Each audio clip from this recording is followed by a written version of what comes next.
সমস্ত কিছু আমার বাবার কাছ থেকে আমার শেখা এবং পাওয়া, এবং আমি এখনো চোখ বন্ধ করলে কোনো প্রবলেমসে পড়লে আমি চিন্তা করি যে আব্বু এটা কি করে সলিউশন করতেন। রাজনীতিবিদের স্বামীর ঈদটা আসলে কেমন? আমি বোধহয় একজন লাকিয়েস্ট হাজব্যান্ড। রান্না টান্নার করেন? I am a good chef. She is a good cook and after Sunny ভাইকে কখনো মনে হয়েছে যে আসলে তার রাজনীতি থেকে সরে যাওয়া উচিত? Not a single moment. আমি এখানে রাষ্ট্রের কাজ করতে এসেছি, সো এটার কোনো শেল্টার নেওয়ার বোধহয় কোনো প্রয়োজন হবে না। কিন্তু এই ফ্যামিলি কার্ডে যেটা করা হয়েছে, এই পুরো প্রসেসে কোনোখানে কোনো কিন্তু পলিটিক্যাল মানুষের কোনো ইন্টারফারেন্স নেই। আমি একটু সিরিয়াস আলোচনায় যাই। সিরিয়াস আলোচনা এখন কি ক্যাজুয়াল আলোচনা ছিল? সিরিয়াস মনে ছিল।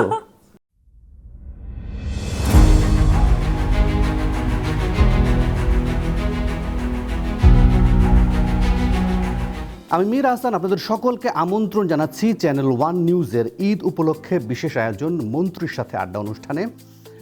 বলতে হয় রাজনীতি কেবল ক্ষমতা পালাবদল নয়, রাজনীতি হলো মানুষের চোখের ভাষা পড়ার একটা শিল্পও বটে। ক্ষমতা আসে ক্ষমতা যায়, কিন্তু খুব কম মানুষেরই আসলে সুযোগটা মেলে সরাসরি মানুষ তথা সমাজের কল্যাণ করার সুযোগ পাওয়ার। আজ আমরা আমাদের এই আড্ডার অনুষ্ঠানে এমন কয়েকজন মানুষকে পেয়েছি যাদের আসলে সরাসরি সুযোগ হয়েছে এখন মানুষের কল্যাণে কাজ করার। কথা না বাড়িয়ে আর ভূমিকা না বাড়িয়ে বরং তাদের সাথে পরিচয় করে দিই। আমার ডান পাশ থেকে, আমার ডান পাশে আছেন সমাজ কল্যাণ মন্ত্রণালয়ের মাননীয় প্রতিমন্ত্রী ফারজানা শারমিন পুতুল। আপনাকে স্বাগত। কেমন আছেন? আলহামদুলিল্লাহ মীর ভাই, ভালো আছি। আপনি কেমন আছেন? আছি মোটামুটি। এবং আপনার পাশেই আছেন আপনার জীবনসঙ্গী এইচ.এম. বারু সানি। সানি ভাই কেমন আছেন? আলহামদুলিল্লাহ ভালো। আপনি কিরকম আছেন? আছি মোটামুটি আছি। প্রশ্নটা একটু সহজ থেকে শুরু করি, খুবই স্বাভাবিক বিষয়, যেহেতু ঈদের সময় সবাই একটু জানতে চাইবে। আমার বরং জানতে চাওয়াটা আসলে রাজনীতিবিদদের ঈদ আসলে কেমন? রাজনীতিবিদদের ঈদ অনেক বেশি ভাস্ট থাকে আর কি, স্প্রেডার থাকে, যে ঘরের মধ্যে না, সকলকে নিয়ে ঈদ। রাজনীতিবিদদের পরিবারটা তো আসলে শুধু ঘরে থাকে না, তাদের এলাকাটা একটি পরিবার, দেশটা একটা জগৎ। তো সেখানে আসলে সেভাবেই দেখা যায় যে ছোটবেলায় যে পারিবারিক ঈদটা থাকে সেই পরিমণ্ডলটা আসলে থাকে না। ওটার এক ধরনের আমেজ থাকে, আর এটার অন্য ধরনের একটা আমেজ, ভালো লাগা তো অবশ্যই থাকে। 2 বছর আগের ঈদ আর এখনকার ঈদ কীরকম সেটা? 2 বছর আগে ঈদের সময় গ্যাদারিং হলো, পুলিশে এসে বলে যেত যে 20 জনের বাইরে লোক আসা যাবে না, কিন্তু এখন তো সেটা নেই। তো একটা সময় তো ক্রাইসিস মোমেন্ট আমরা পার করেছি অবশ্যই। আর এবারকার ঈদটা আসলে তো অবশ্যই ভিন্ন। একটি দীর্ঘ স্ট্রাগলের পরে আমরা যারা চেয়েছি যে দেশটাকে নতুন করে গড়তে, তারা আল্লাহ তাআলা আমাদেরকে সেই সুযোগটা দিয়েছেন। তো ঈদের আনন্দের সাথে সাথে দায়িত্ববোধের জায়গাটা অনেক বেশি আছে। আর 17 বছরের জঞ্জাল দূর করার যে একটা কাজ আছে, সাথে মানুষের 17 বছর যে এক্সপেকটেশনের জায়গাটা, এটা এত তুমুল পর্যায়ে পৌঁছে গেছে যে everyone like I need everything right now, এরকম একটা মেন্টালিটিতে অনেকে চলে গেছে। তো সেই জায়গা থেকে আসলে রেসিপ্রোকেট করার চেষ্টা করছি মানুষের সাথে, যে দুটো জিনিস মানুষকে বোঝানোর চেষ্টা করছি যে আমরা দায়িত্বভার পেয়েছি খুব ভঙ্গুর একটি অর্থনৈতিক অবস্থাতে, দেশের খুব বাজে একটা কন্ডিশনে। সেক্ষেত্রে আমাদের যতই আশা থাকুক না কেন, আমরা যে কোনো আশা ভরসা মেট আপ করার জন্য we need some time. Sunny ভাইকে বরং জিজ্ঞেস করি, রাজনীতিবিদের স্বামীর ঈদটা আসলে কেমন? আমি বোধহয় সৌভাগ্যবান মহিলা রাজনীতিবিদ, স্পেশালি মহিলা প্রতিমন্ত্রীদের একজন লাকিয়েস্ট হাজব্যান্ড। তো এবার ঈদটা আসলে টোটালি ডিফারেন্ট, এবং আমি এটাকে বলবো যে টোটালি পাবলিক ওরিয়েন্টেড। মানে এখানে যতটা না নিজেদের, তার চাইতে বেশি হলো যে সবার, এখন ব্যাপারটা হয়ে গেছে সবাইকে নিয়ে একসাথে ঈদ আনন্দটা করা। ওরা তো মানে রাজনৈতিক পরিবারে বড় হয়েছে, ওরা মন্ত্রিত্বের স্বাদ এর আগে পেয়েছে, ওরা এই কালচারটার সাথে অভ্যস্ত। কিন্তু আমার কাছে এই কালচারটা টোটালি একটা নতুন অভিজ্ঞতা। 2টা বছর আগে বা 3টা বছর আগে যে পরিস্থিতিটা ফিল করেছেন, দেখেছেন, ঈদ মানে কি হতো সেখানে, যে বলাই হতো যে 20 জন বা 30 জনের বেশি গ্যাদারিং হবে না। ফলে আপনি একজন রাজনীতিবিদের জীবনসঙ্গী, এবং ওনাকে ট্র্যাক করার জন্য বা ওনাকে আটকানোর জন্য বা বিব্রত করার জন্য আপনাকে নানাভাবেই হয়তো চেষ্টা করা যেতে পারতো, বা করেছে কিনা আমরা নিজে জানি না। ফলে আপনার কাছে সেই সময়টা আর এই সময়টাকে যদি একটু পার্থক্য করতে বলি, সেটা কীরকম হবে? আসলে ওই সময়টার সাথে যদি কম্পেয়ার করি, that was very scary moment we past on that time. এবং স্ক্যারি বলতে যে সবসময় আতঙ্কে থাকতে হতো, আমাদের মুভমেন্ট মনিটরিং করা হতো, এবং ও তো বললো যে জনগণ রেস্ট্রিক্টেড করে দেওয়া হতো প্রশাসন থেকে। তো ওই সময় আসলে আমাদের ইভেন আমার ব্যবসায়িক ক্ষেত্র অনেক সময় বিভিন্ন ইস্যু ক্রিয়েট করা হয়েছিল, যেন ও পলিটিক্যাল পার্সোনালিটি, সো আমরা যেন বিজনেস না করতে পারি। সো এই সকল অবস্টাকল আমরা ফেস করে এসেছি আর কি। ফারজানা শারমিন, কি করবেন এবার ঈদে? এলাকার যে মানুষগুলো বহু বছর ধরে ব্রিদিং স্পেস পায়নি তারা, এবং তাদের চাওয়া পাওয়ার জায়গাটা তৈরি হয়েছে, হয়তো সব কিছু এখনই পাবে না, কিন্তু এই যে স্বপ্ন দেখার জায়গাটা তো তৈরি হয়েছে, তাদের ভিতরে আলাদা একটা আনন্দ কাজ করছে, উৎসব কাজ করছে। তো সেই জায়গাটাও আমি একে অপরের সাথে মিলেমিশে একাকার হয়ে ঈদটা এবার পালন করবো অবশ্যই। তবে বাবাকে খুব মিস করছি, খুবই মিস করছি, এটা বলে বোঝানো যাবে না, কারণ সবই আছেন, শুধু তিনি নেই। বাসায় তো মন্ত্রীগিরি দেখায় না। না না না না, মানে শি ইজ লাইক, বলে না যে সর্বগুণে গুণান্বিত, নিজের বউ বলে না, এটা হলো অলরাউন্ডার। ভাইয়া কি রাজনীতির বিষয়ে আগ্রহ কম, নাকি আপনার থ্রুতেও রাজনীতির প্রতি আগ্রহ জন্মিয়েছে তার?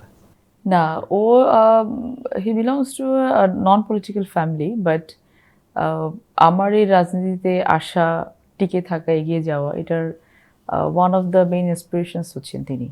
হি ইজ আ বিজনেসম্যান, কাজ করতে গিয়ে দেখছে যে ভালো জিনিসগুলো কীভাবে নষ্ট হয়ে যাচ্ছে। সো যদি সিস্টেম ভালো মানুষের হাতে না যায়, সব জায়গাতে ধাক্কাটা খেতে হয়। তো সেই জায়গা থেকে ও আমাকে সবসময় যেটা বলে যে দেখো, তোমাদের মতো মানুষের যদি রাজনীতিতে না আসে তাহলে কারা আসবে? আর যদি আমরা ঘরে বসে থেকে শুধু দোষারোপি করে যাব যে এটা হচ্ছে না, ওটা হচ্ছে না, we have the opportunities, we have the scope, তাহলে আমরা কেন এগোবো না? যে ফজলুর রহমানের সেকেন্ড জেনারেশন, ফারজানা শারমিন রাজনীতিতে আছে, ফারজানা শারমিনের থার্ড জেনারেশন, তারাও কি রাজনীতির পথটা খোলা রাখবেন তাদের জন্য? মানে আপনার এটা হয় কি, যেমন আমার বাবা যখন মন্ত্রী ছিলেন, বহু নেতাকর্মী সিনিয়ররা বাবাকে বলতেন যে ছেলে মেয়েকে কেন একটু এগিয়ে নিয়ে আসছো না, ওরা আস্তে আস্তে এই পলিটিক্যাল কালচারের সাথে তারা অ্যাডপ্ট করুক। তো আমার বাবা বলতেন যে ওরা আগে মানুষ হোক, পড়াশোনা শিখুক, যে যার যার জায়গায় মানুষ হোক, রাজনীতিটা ওদের রক্তে আছে, প্রয়োজন যখন পড়বে তারা দাঁড়িয়ে যাবে। সানিবার কি কখনো মনে হয়েছে যে আসলে তার রাজনীতি থেকে সরে যাওয়া উচিত? কখনো কি মনে হচ্ছে, এই চিন্তা হয়েছে, মাথায় আসছে? Not a single moment. এখন আমার কখনো মনে হয় না, এই কারণে যে সে তো আমাকে ডিসকমফোর্ট জোন দেয় নাই। এরকম যদি হতো যে না, সে রাজনীতি করতে যেয়ে ঘর সামলাতে পারছে না, সে আমার খেয়াল করতে পারতেছে না, আমার বাচ্চার খেয়াল রাখতে পারতেছে না, তখন হয়তো আমার এটা মাথায় আসতো, বাট সেটা তো বিন্দুমাত্র একবারও সেই স্কোপটা দেয় নাই। আমি আপনার ফেসবুক প্রোফাইলেও দেখছিলাম যে আপনি বেশ কয়েকবার নানান স্মৃতি উল্লেখ করেছেন। তার মধ্যে সর্বশেষ যেটা উল্লেখ করেছেন যে বাবাকে মেনশন করে আপনি বলছেন যে বের হওয়ার সময় মা তোমার ধানের শীষের কোট পিন পরিয়ে দিয়েছেন, তুমি আছো, থাকবে অম্লান অক্ষয়। মানে বাবাকে এত স্মরণ করা কি শুধুমাত্র তার পথেই যাওয়া, নাকি তিনি একটা আপনার মধ্যে একটা আদর্শ তৈরি করে দিয়ে গেছেন, যার কারণে তিনি প্রতি মুহূর্তে আপনি তাকে স্মরণ করেন? আমি কোন কাপড় পরবো, আমার কিভাবে কথা বলা উচিত, কখন অনেক বেশি বলা উচিত, কখন থেমে যাওয়া উচিত, কখন খুব জোরে হাঁটা উচিত, কখন হাঁটা উচিত না, ঘর কি করে গোছাতে হয়, রাতে বিছানাটা কি করে ঝাড়তে হয়, রান্নাটা কিভাবে করলে ভালো হয়, খাবারটা কি করে টেবিলে পরিবেশন করলে ভালো হয়, সমস্ত কিছু আমার বাবার কাছ থেকে আমার শেখা এবং পাওয়া। এবং আমি এখনো চোখ বন্ধ করলে কোনো প্রবলেমসে পড়লে আমি চিন্তা করি যে আব্বু এটা কি করে সলিউশন করতেন। তো আমার বাবা হচ্ছেন কি এমন একজন মানুষ, আমি তাকে ম্যাজিশিয়ান বলি। ফজলুর রহমান পটলের মতো বিএনপি নিশ্চয়ই আরও অনেক গুণী এবং ত্যাগী নেতা বিএনপিতে আছে। আপনার কি মনে হয় বিএনপির দল হিসেবে তার ত্যাগী গুণী নেতা যারা এখন অতীত হয়ে গেছেন বা এই পৃথিবীতে নেই, তাদেরকে আসলে প্রকৃত সম্মান করে, স্মরণ করে? আমরা তো করি, আমরা চেষ্টা করছি এটা করার, কারণ আজকে তারা না থাকলে তো দল এই পর্যন্ত আসতো না। একটা বেস তো তারাই তৈরি করেছেন। শহীদ প্রেসিডেন্ট জিয়াউর রহমান কিন্তু যখন এই দলটা গঠন করে তিনি পুরো বাংলাদেশ থেকে বেছে বেছে রত্নগুলোকে তুলে নিয়ে এসেছিলেন, যার প্রেক্ষিতে কিন্তু এই বাংলাদেশ জাতীয়তাবাদী দলের রাজনীতিটা এই পর্যন্ত এসেছে। ওইটাকে আমরা কিন্তু আবার ফিরিয়ে নিয়ে আসতে চাই, এবং তাদেরকে শুধু অ্যাপ্রিসিয়েট না, তাদের রেখে যাওয়া যে পথটা আছে, যে পথে আসলে জনগণের উপকার করা যায়, সে পথটাকে আমরা খুব তীক্ষ্ণভাবে ফলো করতে চাই।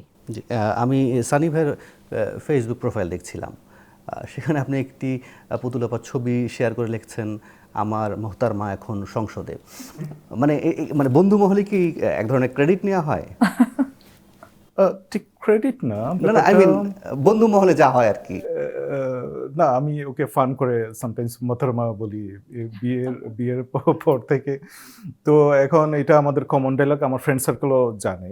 আর বন্ধু মহলে নিশ্চয়ই you are my Facebook friend, I don't know. আপনি প্রথমবার এমপি এবং প্রথমবার এমপি হয়ে প্রতিমন্ত্রী, বিষয়টাকে কি বলবো, ডাউন দ্য উইকেট এসে ছক্কা মারার মতো। এখন ফলে আপনি কি করবেন, মানে নতুন কিছু আসলে এক্সপেক্ট করছে অনেকেই, জনগণ করতে পারে, আমরা মিডিয়ার দিক থেকে যারা আছি, যারা ওয়াচডগের মতো কাজ করি, তারা আসলে দেখতে চাই কোনো নতুন কিছু আসছে আপনার মন্ত্রণালয় থেকে এই সামনে? নতুন কিছু তো অলরেডি এসে গেছে। ফ্যামিলি কার্ডের মতো এত বড় একটা প্রজেক্ট, যেটা একেবারে প্রান্তিক পর্যায়ে মানুষের কাছে পৌঁছে যাওয়া, এবং এটা আমাদেরকে সাকসেসফুলি করার জন্য পুরোটি আমার মন্ত্রণালয়ের কাজ। আমাদের ফাইন্যান্স মিনিস্ট্রি এখানে আমাদেরকে হেল্প করছে, বাট পুরো সেক্রেটারিয়াল সাপোর্টটা হচ্ছে আমরা এখানে দিচ্ছি, একেবারে শুরু থেকে শুরু করে শেষ পর্যন্ত। আমাদের একটা চিন্তা আছে যে আমরা কেন এই প্রজেক্টটা নিয়েছি, বেসিক্যালি নারীদের উন্নয়নের জন্য, নারীদেরকে অর্থনৈতিকভাবে স্বাবলম্বী করা এবং তাদেরকে মানসিকভাবে অনেক বেশি স্বাবলম্বী করা। তো সেই জায়গাটা করার জন্য কিন্তু আমাদের স্বচ্ছতা খুব জরুরি এবং জবাবদিহির জায়গাটা খুব জরুরি, কারণ যারা এই কাজগুলো করছেন তাদেরকে আমরা অ্যাকাউন্টেবল করতে চাই যে কোনো ধরনের 2 নাম্বারই ছাড়া কাজগুলো করছে এবং বেনিফিশিয়ারি টাকা পৌঁছে যাচ্ছে। এটাকে সাকসেসফুলি তুলে নিয়ে আসাটা আমার অনেক বড় একটা চ্যালেঞ্জ আমার মন্ত্রণালয়ের। সাথে সাথে আমার মন্ত্রণালয়ে আর যে অনেকগুলো প্রজেক্ট আছে, আরও সেফটি নেট কার্ডস আছে, আপনারা জানেন যে সেফটি নেট প্রোগ্রামস আছে। সো এই সবগুলোকে একসাথে করে ইন্টিগ্রেটেড কী করা যায় সেই বিষয়ে আমাদের একটা প্ল্যানিং আমরা অলরেডি কাজ শুরু করেছি। এবং সাথে সাথে যেটা আছে যে বিভিন্ন সময় হয় যে একটা সরকার গিয়ে আরেকটা সরকার আসলে আগের সরকারের সকল কাজ প্রজেক্ট বাতিল করে দেওয়া একটা টেন্ডেন্সি আমরা কালচার দেখেছি বাংলাদেশে। তো আমরা সেখান থেকে উঠে এসে একটা জিনিস করার চেষ্টা করছি যে আমাদের যেসবগুলো প্রজেক্ট অনগোয়িং আছে বা প্ল্যানিং পর্যায়ে আছে, এখন মধ্যে এক্সিকিউশনে যায় নাই, এগুলোকে ফিজিবিলিটি চেক করে যেগুলো বাংলাদেশের এখন অর্থনৈতিক যে অবস্থা এটার সাথে ম্যাচ করে যদি আমরা সেই কাজগুলো করতে পারি এবং আলটিমেটলি এটা জনগণের উন্নয়ন হয়, তাহলে আমরা সেই কাজগুলো হাতে নিয়ে কাজ করব। প্রশ্নের জায়গাটা হচ্ছে যে 2 বছর আগেও কি আপনি নিজে ভাবতে পেরেছিলেন যে আসলে এই ঈদে এসে পালিয়ে বেড়াবেন, নাকি এই যে প্রতিমন্ত্রী হিসেবে একটা গণমাধ্যমের সামনে ইন্টারভিউ দেবেন? বিষয়টা আসলে পালিয়ে বেড়ানো থেকে একটা পতাকাবাহী গাড়ির চড়ার অনুভূতির জায়গাটা জানতে চাচ্ছি না, দায়িত্বের জায়গাটা জানতে চাচ্ছি।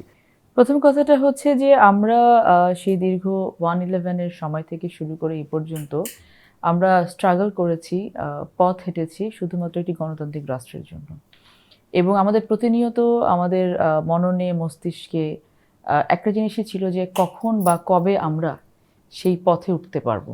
আমরা কিন্তু শুধু স্ট্রাগল করে কাজ করে আন্দোলন করে বসে থাকিনি, আমরা কিন্তু সাইমালটেনিয়াসলি প্রতিনিয়ত কিন্তু আমরা দেখতে পাচ্ছি সামনে যে বাংলাদেশ যদি আমরা পাই, এটা কেমন বাংলাদেশ পাবো, ওই বাংলাদেশকে দাঁড় করানোর জন্য আমাদের কী কী কাজগুলো করা উচিত।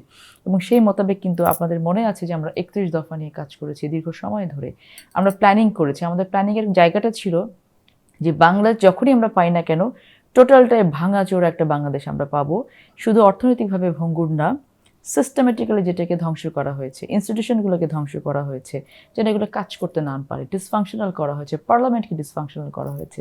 সো আমরা কিন্তু আমাদের আন্দোলনের পাশাপাশি প্রত্যেকটা সেক্টরে আমরা রিসার্চ চালিয়েছি। এই যে আজকে ফ্যামিলি কার্ড আমরা দায়িত্ব নিলাম 17 তারিখ 19 তারিখ মিটিং করে আমরা কিন্তু ডেট দিয়ে দিলাম 10 তারিখ আমরা লঞ্চ করব। এটা যদি আপনার হোমওয়ার্ক না থাকে আপনি কিন্তু করতে পারবেন না। এবং একে একে শুধু ফ্যামিলি কার্ড কিন্তু না, ইমাম মুয়াজ্জিনদের জন্য যে আমরা বেতন ভাতার কথা বলছি সেটা আমরা শুরু করেছি। আমরা কৃষকদের জন্য 10,000 টাকা পর্যন্ত কৃষি ঋণ অলরেডি মওকুফ করেছি। কৃষক কার্ডের কাজ চলছে, হেলথ কার্ডের কাজ চলছে। জি নিশ্চয়ই, এইটা নিয়ে আবার প্রশ্ন উঠতে পারে যে ধরেন আপনি রাষ্ট্র ক্ষমতার দায়িত্ব নিয়েছেন, আপনি প্রধানমন্ত্রী হয়েছেন, প্রতিমন্ত্রী হয়েছেন, মন্ত্রী হয়েছেন, দায়িত্ব নিয়ে তো এগুলো আপনাদের কাজ। সো এগুলোকে কেন গ্লোরিফাই করা, সেটা নিশ্চয়ই আপনি একটা ব্যাখ্যা দিবেন বা আপনার বিশ্লেষণ করবেন। গ্লোরিফাই করা না, আমি জাস্ট 1 সেকেন্ডে বলে ফেলি, এটাকে ধ্বংস করা হয়েছিল।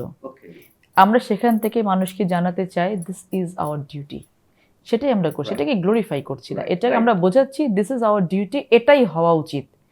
বিগত সময় যেটা হয়েছে সেটা হওয়া উচিত না। নিশ্চয়ই এই দায়িত্ববোধের জায়গাটাই আসলে জনগণ প্রত্যাশা করে একজন রাজনীতিবিদের কাছ থেকে। সানি ভাই, আপনাকে একটু নিশ্চয়ই আমাকে একটু বলবেন যে ধরেন আপনারা একটা কঠিন সময় পার করেছেন, লম্বা কঠিন সময়। এখন প্রশ্ন জায়গাটা হচ্ছে যে প্রতিমন্ত্রীর প্রোটোকলে কি আপনার সংসার আগের মতো চলছে, নাকি আসলে ফাইলের নিচে আসলে অনেক কিছুই চাপা পড়ছে?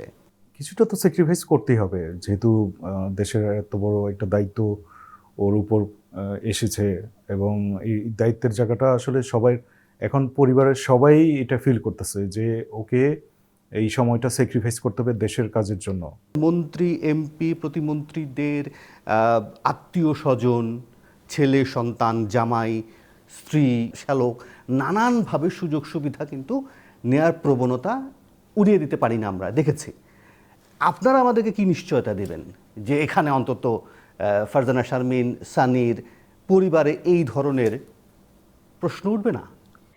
আহ, আমার বাবা যখন মন্ত্রী ছিলেন 2001 থেকে 2006, তখন আমি ঢাকা বিশ্ববিদ্যালয়ের আইন বিভাগের ছাত্রী। আমার অনেক শিক্ষক জানতেন না যে আমার বাবা মন্ত্রী। আমাদের কখনো পারমিশন ছিল না যে বাবার ফ্ল্যাগ ওঠানো গাড়ি নিয়ে আমরা ইউনিভার্সিটিতে যাব। এবং আমার বাবার একটা নিশান সানি 90 মডেলের গাড়ি ছিল, যেটা নিয়ে আমরা স্কুল, কলেজ, ইউনিভার্সিটি, এটা ভাঙাচোরা একটা গাড়ি, এটাই আমরা করতাম। সো আমরা খুব লো প্রোফাইল মেনটেন করে চলাফেরা করেছি। পারিবারিকভাবে আমরা আমার শ্বশুর বাড়ির ফ্যামিলি হোক, বাবার বাড়ির ফ্যামিলি হোক, প্রত্যেকে ওয়েল স্ট্যাবলিশ আলহামদুলিল্লাহ, যে যার যার জায়গায় খুব সফলতার সাথে কাজ করে যাচ্ছেন। সো তারা তাদের যোগ্যতা নিয়ে এগিয়ে যাবেন। সেক্ষেত্রে সরকারের কোনো ধরনের কোনো সুবিধা নিয়ে বা কোনো কিছু করে, প্রথম কথাটা হচ্ছে মানসিকতাটাই নেই কারো আমাদের। দ্বিতীয়ত হচ্ছে তারা নিজেদের জায়গাকে নিজেরাই গ্লোরিফাই করছে। সো এটার কোনো শেল্টার নেওয়ার বোধহয় কোনো প্রয়োজন হবে না। সানি ভাই, আপনার যদি এই বিষয়ে কিছু মন্তব্য করার থাকে। Country is in right hand. আমাদের প্রাইম মিনিস্টার জনাব তারেক রহমান এই বিষয়ে খুবই সতর্ক, এবং ওদের প্রথম সেশনেই বোধহয় এই ব্যাপারে ওয়ার্নিং দিয়ে দেওয়া হয়েছে। আই থিঙ্ক এই ব্যাপারে তুমি ইলাবোরেটলি বলতে পারবে যে আপনার যে বিষয়ে কনসার্ন সেটা নিয়ে আগে থেকেই প্রতিটা মেম্বারকেই ওয়ার্নিং দিয়ে দেওয়া হয়েছে, এবং গাইডলাইনও দিয়ে দেওয়া হয়েছে যে আচার আচরণ, মানুষের সাথে ব্যবহার, এবং কি করতে হবে কি করতে হবে না, তার ট্রেনিংও নেওয়া হয়েছে, এবং তার বিস্তারিত এলিবেটলি বলেও দেওয়া হয়েছে। এখন দেখেন আপনারা সামনে কি হয়। ওকে, আপনি ভবিষ্যতের দিকে ছাড়ছেন, বাট আপনারা দুজনেই মনে করেন যে যেহেতু পারিবারিক একটা শিক্ষা রয়েছে এবং দলের একটা কড়া নির্দেশনা রয়েছে, অতএব নিশ্চয়ই এই ধরনের অভিযোগ উঠলে নিশ্চয়ই গণমাধ্যম তো আছে, এবং আপনারা নিশ্চয়ই জবাবদিহি করতে, মীর ভাই তো আছে, জবাবদিহি করতে নিশ্চয়ই আপনারা আসবেনই। ভুতুরে কার্ডের বিষয় তো নিশ্চয়ই আপনি জানেন, আপনার মন্ত্রণালয়ে নানানভাবে আছে। একই সঙ্গে অনেক ধরনের এই সামাজিক নিরাপত্তা বেষ্টনের আওতায় প্রতিবন্ধী ভাতা আছে, বিধবা ভাতা আছে, তারপরেও ফ্যামিলি কার্ড, এটাও নিশ্চয়ই এক ধরনের ভাতার মতোই। সেটা আসলে নিয়ে কেন এত আশাবাদী হচ্ছেন? অন্যগুলোর সাথে এটা আসলে বেসিক পার্থক্যটা কি, সেটা যদি আমাকে একটু ব্যাখ্যা করতেন। প্রথম কথা হচ্ছে যে আদার্স যে সেফটিনেট কার্ডসগুলো আছে এগুলো হচ্ছে টার্গেট ওরিয়েন্টেড। বিধবা ভাতা অথবা বয়স্ক ভাতা অথবা গর্ভবতী ভাতা অথবা প্রতিবন্ধী ভাতা, সেখানে পুরুষ এবং মহিলা উভয়ই থাকতে পারে। প্রতিবন্ধী পুরুষও হতে পারে, মহিলা হতে পারে, বয়স্ক ভাতা পুরুষও হতে পারে, মহিলাও হতে পারে, টার্গেট ওরিয়েন্টেড। আর ফ্যামিলি কার্ডটা হচ্ছে স্পেসিফিক্যালি একটি পরিবারের বয়োজ্যেষ্ঠ নারীর নামে হবে, তার নামে ইস্যু করা হবে এবং তিনি এই ভাতাটি পাবেন। এখানে এই কার্ডের স্পেশালিটিটা হচ্ছে যে আমরা একটি পিছিয়ে পড়া দেশকে এগিয়ে নিয়ে যাওয়ার জন্য মনে করছি যে শুধুমাত্র পুরুষরা এগুলো হবে না, নারীদেরকে সাইমালটেনিয়াসলি এগোতে হবে, তা না হলে এই দেশকে এগিয়ে নিয়ে যাওয়া সম্ভব না। এবং সেই সাথে সাথে যে মানুষটার হাতে মাসের শেষে 5টি টাকা থাকে না, হয়তো সে তার নাতনিকে একটা চকলেট কিনে দিতে পারে না, কার কাছে চাইতে হয়, তার অ্যাকাউন্টে যদি 2,500 টাকা থাকে সে কিন্তু নিজেকে অনেক বেশি শক্তিশালী মনে করবে। সো এই যে একটা নারীকে শক্তিশালী করা মানসিকভাবে, অর্থনৈতিকভাবে, সেই জায়গাটাকে কিন্তু টার্গেট করা। এই কার্ড বিতরণের ক্ষেত্রে দলীয়করণ হবে না, এটা নিশ্চয়তা কি? প্রথম কথা হচ্ছে এই কার্ড বিতরণ কিন্তু কোনো দলীয় লোকের হাতে দেওয়া হয়নি। এই কার্ডটা ডেটা কালেকশন হচ্ছে কিন্তু টোটালটাই কমিটি করে দেওয়া হয়েছে সরকারি পর্যায়ে থেকে। ইওনো হচ্ছে এটা আলটিমেট অথরিটি। অতীত অভিজ্ঞতা থেকেই বলছি যে অন্যান্য প্রতিবন্ধী কার্ড বলেন বা বিধবা ভাতা বলেন, সেগুলো বিতরণের ক্ষেত্রে আমরা এক ধরনের অভিযোগ সেখানে দেখতাম। তারপরেও যে যে দলীয় একদম- লোকাল যারা রিপ্রেজেন্টেটিভ থাকেন দলে তাদের এখানে একটা স্টেক থাকে। কিন্তু এই ফ্যামিলি কার্ডে যেটা করা হয়েছে যে ডেটা কালেকশন করা হচ্ছে টোটালি ইউনো থেকে শুরু করে সমাজসেবা মন্ত্রণালয়ের যারা কর্মকর্তা কর্মচারী আছেন একটা কমিটি করে দেওয়া হয়েছে। তারা কিন্তু এখন পাইলটিংয়ের ক্ষেত্রে এই কাজটা করা হয়েছে, যদি এটা অনলাইন সিস্টেমে আলটিমেটলি অ্যাপ্লিকেশন ফর্মগুলো ফিল আপ করা হবে, যে ডোর টু ডোর গিয়ে মানুষের ঘরে গিয়ে কিন্তু হাউস হোল্ডের ইনফরমেশনগুলো তারা নিয়ে আসছে। নিশ্চয়ই তারা ইনপুট দিয়ে এখন আমরা পাইলটিংয়ে করেছি, বাট আলটিমেটলি আমাদের এমআই সফটওয়্যার যেটা আছে, আমরা যখন সফটওয়্যারের মাধ্যমে অনলাইন অ্যাপ্লিকেশনগুলো আমরা ছেড়ে দেব, তখন কিন্তু গ্রাহক নিজে থেকে বেনিফিশিয়ারি নিজে থেকে কিন্তু অ্যাপ্লিকেশনগুলো করতে পারবেন। যিনি বেনিফিশিয়ারি তিনি আমাদেরকে সিলেক্ট করে দেবেন তার পছন্দনীয়, তিনি মোবাইল ওয়ালেটের মাধ্যমে নিতে চাচ্ছেন নাকি ব্যাংকিং অ্যাকাউন্টে নিতে চাচ্ছেন, তার কাছে সরাসরি চলে যাবে। এই পুরো প্রসেসে কোনোখানে কোনো কিন্তু পলিটিক্যাল মানুষের কোনো ইন্টারফারেন্স নেই। মিস্টার সানি, কোনো সময় কি ফারজানা শারমিন, যিনি একজন প্রতিমন্ত্রী, একটি গুরুত্বপূর্ণ মন্ত্রণালয়ের প্রতিমন্ত্রী, তাকে কোনো সময় বলার সুযোগ হয় বা সামনে হওয়ার আশঙ্কা করেন কি না, যে আপনি বলছেন যে ফারজানা তুমি এই স্টেটমেন্টটা গণমাধ্যমে ভুল দিচ্ছ বা তোমার এই মন্ত্রণালয়ের সিদ্ধান্ত ভুল, মানে এই ধরনের দেওয়ার সুযোগ হয় কিনা বা দিলেও উনি নেন কিনা?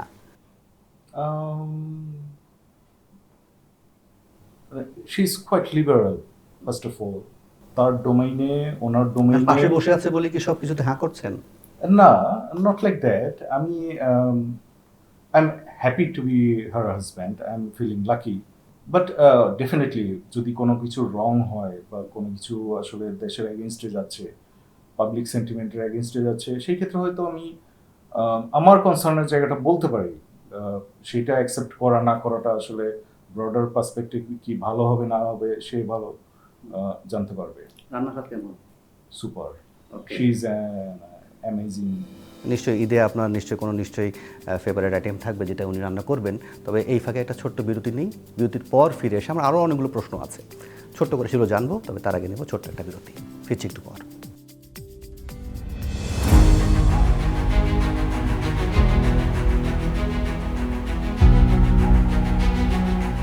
আবারও আমন্ত্রণ চ্যানেল ওয়ান নিউজের ঈদ উপলক্ষে বিশেষ আয়োজন মন্ত্রীর সাথে আড্ডা অনুষ্ঠানে।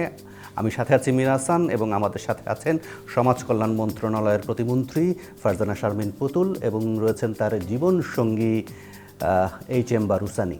কেমন আছেন দুজনেই? আবারও জিজ্ঞেস করলাম কারণ একটা বিরতি নিয়ে আসলাম। বিরতির ফাঁকে বাংলাদেশে এখন আসলে মুশকিল, কত সময় পেরিয়ে যাওয়ার সাথে সাথে অনেক কিছু হয়ে যায়। যাই হোক, বিরতির আগে যে প্রশ্নটা রেখেছিলাম যে রান্নার হাত কেমন, টান্নার করেন বা ঈদের সময় সুযোগ পেলে অবশ্যই করেন। যেমন ইফতারিতে আমার পছন্দের আইটেম হলো কি বলে ঘুগনি। ঘুগনি। তো ঘুগনিটা যেমন ইফতারি মুড়ি মাখার সাথে আলাদাই করি, মানে আমি ওটার আমার হাতেরটাই সে খাবে, তো আমি তো প্রতিদিনই দৌড়ে এসে ইফতারটা ধরতে হয় মোস্ট অফ দ্য টাইম, তো ওটা রেডি থাকে, ওটা এসে আমি করে দিই তারপরে সে খায়। মানে হাউস অ্যাসোসিয়েটরা ওর মতো করতে পারে না। I am a good chef. হ্যাঁ, she is a good cook and after আমরা খাইনি তো এখনো, মানে যাই হোক আপনার মানে মন্তব্যের উপরেই সব আস্থা রাখছি। জি অবশ্যই। তবে এখন আপনি আসলে আস্থা রাখতে সুযোগটা পারেন। কম হয়, একদমই সুযোগ কম হচ্ছে না। যাই হোক, আমি একটু সিরিয়াস আলোচনায় যাই। সিরিয়াস আলোচনা এখন কি ক্যাজুয়াল আলোচনা ছিল? সিরিয়াস মনে হচ্ছিল, সিরিয়াস মনে হচ্ছিল এতক্ষণ আলোচনা। যাই হোক, আমরা যেহেতু একজন প্রতিমন্ত্রীর সাথে বসছি, যে কোনো আলোচনায় সিরিয়াস। একটু আগে আপনি বলছিলেন যে মিলেমিশে রাজনীতি করা, রাজনীতিতে এমন একটা গুঞ্জন আছে যে আওয়ামী লীগের রাজনীতি পুনর্বাসনের জন্য বিএনপি নীরব ভূমিকা পালন করছে। আপনি একটু আগে বলছিলেন যে মিলেমিশে রাজনীতি, সেখানে পুনর্বাসন সন্দেহ বা মিলেমিশে হয়ে যাওয়াটা কি, মানে কীভাবে দেখেন বিষয়টাকে আসলে? দেখুন, বিএনপি যেই সকল এজেন্ডাগুলো নিয়ে কাজ করছে দীর্ঘ সময় ধরে, অথবা জনগণের বিপুল পরিমাণ ম্যান্ডেট নিয়ে সরকার গঠন করার পরে যে সকল কর্মসূচিগুলো হাতে নিচ্ছে, এখানে কোনোখানেই কাউকে পুনর্বাসন করার কোনো এজেন্ডা নেই, 1 নম্বর। 2 নম্বর হচ্ছে যে আমাদের এই পথ চলা, দেশ গড়ার জন্য যে পথ চলা, এই দেশ গড়ার পথ চলাতে আমরা সকলকে আহ্বান জানাই যে দেশটা তো সবার, এই সবাই মিলে যে দেশটা গড়তে পারি তাহলে সবার জন্য কাজটা সহজ হয়। এবং আমরা দুটো রাজনীতি কালচার আবার তৈরি করতে চাই, একটা হচ্ছে অ্যাপ্রিসিয়েশনের রাজনীতি, যে ভালো কাজকে ভালো বলা, আর একটা হচ্ছে অ্যাকাউন্টেবিলিটি, যে জনগণের কাছ থেকে এসে জনগণের কাছে ফিরে যাব। এই 5 বছর হচ্ছে আমরা জনগণের সেবক হিসেবে কাজ করব, আমাদের কাছে একটি চেয়ার মানে হচ্ছে একটি দায়িত্ব, ক্ষমতা না। তো এই বিষয়গুলোকে নিয়ে কাজ করা হচ্ছে আমাদের মেইন এজেন্ডা। এখানে যারা এই কথাগুলো বলছেন যে আওয়ামী লীগকে পুনর্বাসন করার জন্য, এগুলো হয়তো তাদের একটা ন্যারেটিভ হতে পারে, বলতেই পারেন তারা, কিন্তু আমাদের কোনোখানেই কাউকে পুনর্বাসন করার কোনো এজেন্ডা নিয়ে আমরা কাজ করছি না। তো এই যে ফাংশনাল পার্লামেন্ট করা, কার্যকর পার্লামেন্ট করা, রাজনীতিটাকে, দেশ গড়াটাকে পার্লামেন্টের মধ্যে নিয়ে আসা, রাস্তায় না, এই পজিটিভ চেঞ্জটার সাথে যারা সম্পৃক্ত হতে চান আমরা সকলকে ওয়েলকাম করবো এখানে। সেখানে কাকে পুনর্বাসন করছি বা না করছি এটা তো ডাজন্ট ম্যাটার। আপনি এই সংসদ নিয়ে বেশ আশাবাদী, কারণ আপনি মনে করছেন যে সব স্টেক হোল্ডাররা এখানে আছে এবং একটা প্রাণবন্ত সংসদের আপনি আশা করছেন, কিন্তু সব স্টেক হোল্ডাররা কি আছে? সবাই কি আছে সংসদে? যারা নির্বাচনে অংশগ্রহণ করেছে, যারা নির্বাচনে অংশগ্রহণ করেছে তারাই আছে, তাদের মধ্যে থেকে নির্বাচিতরাই আছে। এটাই তো হওয়ার কথা। এটি সংসদে তারাই যাবেন যারা জাতীয় নির্বাচনে অংশগ্রহণ করবেন, জনগণের ম্যান্ডেট পাবেন, তারাই সংসদে যাবেন। যারা কাউকে নিষিদ্ধ করে দেওয়া রাজনৈতিক কর্মকাণ্ড থেকে বা কাউকে নির্বাচনে অংশগ্রহণ করতে না দেওয়া, সেটা কি নিষিদ্ধ গণতান্ত্রিক? করার ক্ষেত্রে কিন্তু আমাদের রিজার্ভেশন আগেও ছিল, যে আমরা কিন্তু বারংবার এই 5ই আগস্টের আগেও কিন্তু বারংবার আপনাদের শোজগুলোতে গিয়েও বারংবার বলেছি যে কোনো এক্সিকিউটিভ অর্ডারে কোনো দলকে নিষিদ্ধ করার পক্ষপাতী আমরা কখনোই ছিলাম না। যদি কোনো দল অন্যায় করে থাকে, যদি কোনো ব্যক্তি অন্যায় করে থাকে, অবশ্যই তাদেরকে আইনের আওতায় নিয়ে এসে অ্যাপ্রোপ্রিয়েট ওয়েতে তাদেরকে অ্যাড্রেস করা উচিত ছিল। কারণ এক্সিকিউটিভ অর্ডারে আপনি একটি আইডিওলজিকে তো নিষিদ্ধ করতে পারেন না। সো কারা রাজনীতি করবে, কারা রাজনীতি করবে না, এটাকে জনগণকে ডিসাইড করতে দেওয়া উচিত। আজকে আমরা যারা ম্যান্ডেট নিয়ে সংসদে বসেছি আর যারা ঝরে পড়েছে, আজকে তো আমরা গর্ব করে বলতে পারি যে I am the richest women of this country, যে আমি আমার জনগণের এতগুলো ভোটে আমি এখানে এসে বসে আছি। সো এবং যারা পায়নি তাদেরকে তো জনগণ ছুঁড়ে ফেলে দিয়েছে। সো এখানে কিন্তু কোনো ইফ বাট কিন্তু কোনো কিছু নেই, খুবই স্বচ্ছ আছে সব কিছু। সো ওইটা করলেই কিন্তু আমার মনে হয় ভালো হতো, যে জনগণ কাকে নিচ্ছে, কাকে ছুঁড়ে ফেলে দিচ্ছে। রাইট। যদি আওয়ামী লীগের যখন প্রসঙ্গটা আসে, জুলাই অভ্যুত্থানের প্রসঙ্গটা যখন আসে, তখন এই প্রসঙ্গটা খুব বড় বড় করে আসে যে জুলাই বিপ্লবে যারা শহীদ হয়েছেন বা জুলাই বিপ্লবে যারা আহত, তাদের পাশে আসলে আপনার মন্ত্রণালয় কতটা দাঁড়াতে পারলো। অনেকের চিকিৎসা হচ্ছে না বা চিকিৎসার জন্য এখনও পড়ে আছেন, এই অভিযোগ নিয়মিত বিরতিতেই আসে। ফলে এই ব্যর্থতার দায় আসলে কে নেবে? না, অবশ্যই জুলাই যারা শহীদ হয়েছেন এবং যারা আহত হয়েছেন, যেহেতু সংখ্যা কিন্তু আহতদের সংখ্যা অনেক, এবং আহত যারা হয়েছেন ইটস নট লাইক দ্যাট যে আমার পা ফ্র্যাকচার হয়ে গেছে, চোখ চলে গেছে, পুরো সমস্ত শরীর এখন অনেকের কিন্তু ছড়া গুলি রয়েছে, মস্তিষ্ক তাদের অনেক ধরনের ক্ষতি হয়েছে।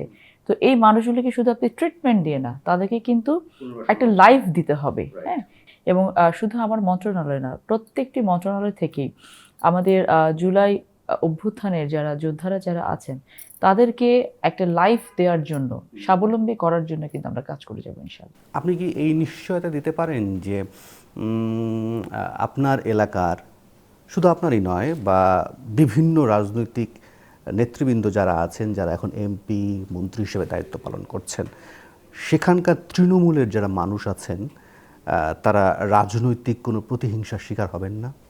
একেবারেই খুব কোর যে সিদ্ধান্ত, দলীয় সিদ্ধান্ত, রাষ্ট্রীয় সিদ্ধান্ত, যে এই ধরনের কোনো ঘটনা যেন বাংলাদেশে কখনো না ঘটে, আর অন্য একটি মতের মানুষ হওয়ার জন্য, অন্য একটি নীতি আদর্শকে ধারণ করার জন্য কাউকে কোনো ধরনের প্রতিহিংসার শিকার হতে না হয়, এটা হচ্ছে আমাদের দলীয় সিদ্ধান্ত।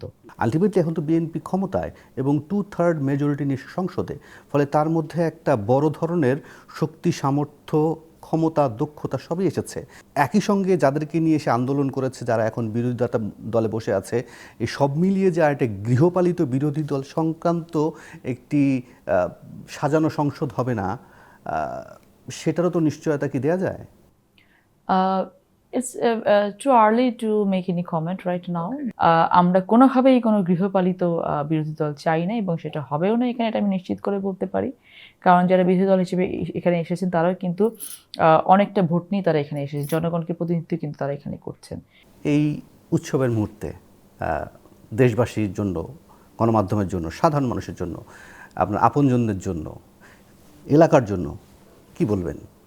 সবাইকে বলবো যে আপনারা দেশের ভালো চিন্তা করে, দেশের যেটাতে ভালো হয় এবং দেশের মানুষ সুখ শান্তিতে থাকে, এবং পরবর্তী ঈদ যেন আরও আনন্দময় হয়, এই ঈদের আনন্দকে আমরা সেই ঈদে নিয়ে যেন যেতে পারি, তার জন্য সবাই সবার জন্য দোয়া করবেন এবং আপনাকে ঈদ মোবারক, জনগণকে সবাইকে ঈদ আপনার মোবারক। সহধর্মী প্রতিমন্ত্রী, তার প্রতি প্রত্যাশা কি? তার প্রতি প্রত্যাশা হলো যে